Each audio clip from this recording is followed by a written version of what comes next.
I'm Eric Gradoia, an architectural historian with MCWB Architects. We're in Amherst, Massachusetts today at the Emily Dickinson Museum. We're going to go inside the homestead to take a look at some of the surfaces that we've exposed now that we've done selective demolition.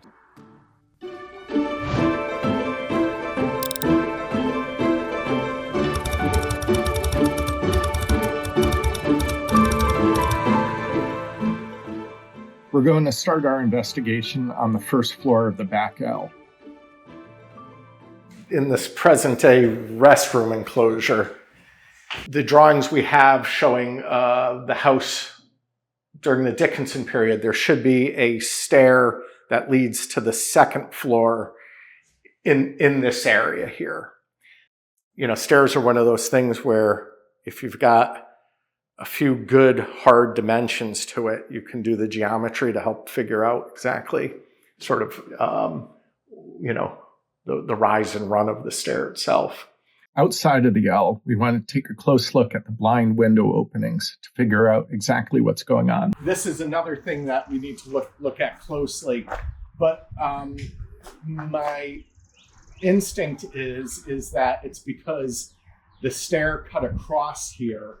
So that instead of just leaving this brick wall, that would have kind of destroyed the harmony of, you know, the windows aligned with each other, window openings aligned. You know, real common thing to see is just doing what are called blind windows. With additional removals complete, we made an exciting discovery on the second floor. Right where Ron's standing, we're expecting a stair somewhere coming up right around there. This is probably the material from our stair over there. When they built it up, they reused early material or salvaged material from around here. And what you're seeing here is the pattern of a stair. Okay, so here's the riser, here's the tread, here's the nosing, I'm going to say, right?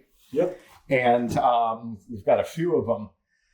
Keep an eye out, you know, hopefully maybe you'll find some more of this stuff.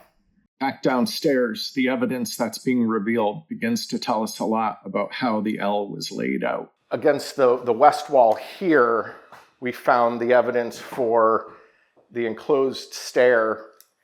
There's good evidence of it in the floor here. And one thing that we can see is this scar right here in the baseboard. So we have that. We have pocket in the floor for the framing where the wall was located, some evidence of the stair itself. And then in the bathroom here, if you remember those boards that had the ghost of the stair that we found upstairs, those were either one side of the wall running up, maybe the frame side of the wall. So the stair was had a tight winder first and it ascended up. Above this plywood, we found the scar of the plaster infill opening that would have allowed you to go up. But if you look on the wall here, if you look closely, you can see this paint line. It's vertical for about maybe 4 inches there, and then it runs up diagonally here. So on this side is all unpainted. That would have been the exposed side of the stair. This painted portion was the area below the stair that was exposed into this wood shed area. Near the end of the day, a final important discovery was made up on the second floor. So I just lifted up a whole bunch of basically linoleum that was covering the original flooring. Probably the most exciting find is right over here, what we were looking for, and this is the location of the back stair as it came up from the first floor to the second floor, and it's clearly been filled in, but you can see all the evidence of, you know, the parts and pieces of it. So there should have been a newel post right here, right? And then we've got the pockets for the individual balusters, some of the ends cut off.